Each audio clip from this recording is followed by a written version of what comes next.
Hey, what is going on, guys? This is TheWalkthroughKing, and here I got a quick video for you guys with some more new in-depth information on Black Ops 4 Zombies. Now, there wasn't a ton of new information that was revealed to us, but we did get a little bit more in-depth on a few things that we saw at the reveal today. And basically, what I'm referring to is PlayStation uploaded a video to their channel where they ended up getting to ask Treyarch a few more questions on different things that they had talked about today at the reveal and get a little bit more information about it. Now, to start off, it seems like we are going to be able to pick any of the 4 characters that we see. Now, I'm not sure if this applies to the Blood of the Dead as well. I'm assuming it would apply to all the maps. And how it sounds is the characters are just going to be skins. They don't have any classes specific to them, so it's just going to be like the classic style of characters that we have always gotten in the series, except with the possibility of choosing whatever character you want to play as. And then before you go into a game, you will be able to add in your customization. And by that, I'm assuming the Gobblegums and Mutations. Now, I say Gobblegums as I'm assuming there is going to be another system like Gobblegums in the game. Unless the Mutations is the Gobblegum system that they're going for. I'm not really sure yet. We should find that information out within the coming months of the game's release. And now they also did give us a little bit more in-depth information on Mutations themselves as well. Basically, these are going to be a bunch of customization options that you can select as you're going into a match. For instance, they said one was going to be you can select the option of having all the doors in the map unlocked right away from the get-go, or there's even the possibility of controlling the mystery box. However, when they said that, it was very vague. They didn't really say how you can control the mystery box, just that you could. And all of this, as I said, is controllable before you go into the match.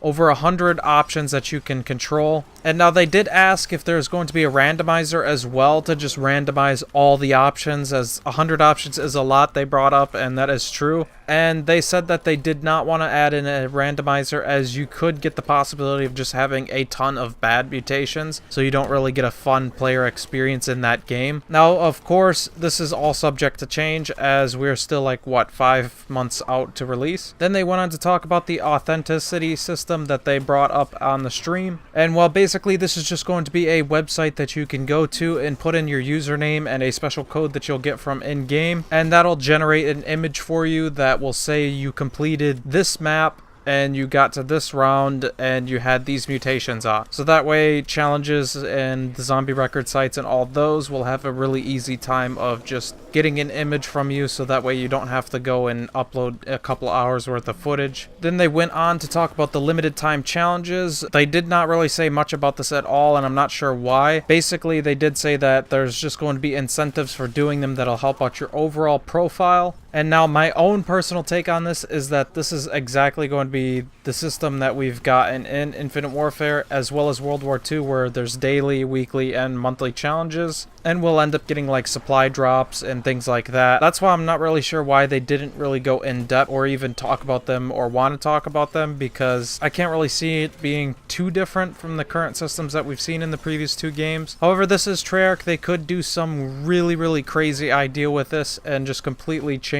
it up. We should have more information on that as well soon. Then they went on to talk about bots just a little bit. They did say that you can customize bots with different options for them. They did not say what you can customize on them. I'm assuming that you can just customize what the bots do and what kind of weapons that they would go for, or like what style they would play, like stay around you or go off and do their own thing. I'm not really sure. Next up, we got some information on the zombie rush mode. Basically, this is a stripped back mode where all the complicated mechanics from the new maps are not there. It's just going to be the classic style zombies. Moving on, they talked about the difficulty settings.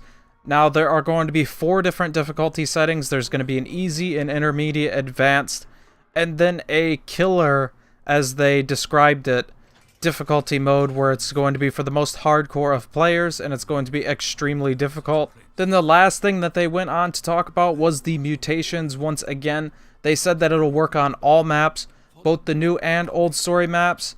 However, some of the mutations will work a little bit differently based on what map you are playing. So all the mutations are going to be in all of the maps. There aren't going to be any that are going to be removed. However, some are just going to work a little bit differently on each map. And then from the sounds of it, once you boot up the zombies mode and you go to choose your map, you'll be asked whether or not you want to go to the new story and visit the 2 maps on launch, or if you want to go back and visit the old story Maybe that's how the searching works. They didn't really explain that too well, so I'm not really sure exactly what that mechanic is. And finally, I want to throw this in. This was not in the PlayStation video, but the official Call of Duty Twitter tweeted out that all 3 maps are going to be on disc. So we don't have to worry about pre-ordering to get one of the maps, like in the previous couple of games where you had to pre-order to get the special second map, like the Giant or Nuketown Zombies. So that's really cool. Personally, I've always pre-ordered, but I do understand that it was kind of annoying for people who did not get a chance to pre-order and then purchase the game and not be able to play that map right away. Anyways, that basically covers everything new that was talked about in that PlayStation video. I will link that PlayStation video in the description in case you want to go check it out yourself. And I, for one, am super hyped for Black Ops 4. I cannot wait for this game to come out. It is going to be insane. I will be making more and more videos on Black Ops 4 as time goes on. In the next couple of days, I'm going to be uploading my thoughts on everything that we've seen so far. And then as well as a couple of theory videos that I have for where they could take the storylines for zombies. Anyways, thanks for watching this video. I hope you found it informative. If you guys want to see more content like this, subscribe. As always, I am TheWalkthroughKing, and I hope to see you guys at the next one.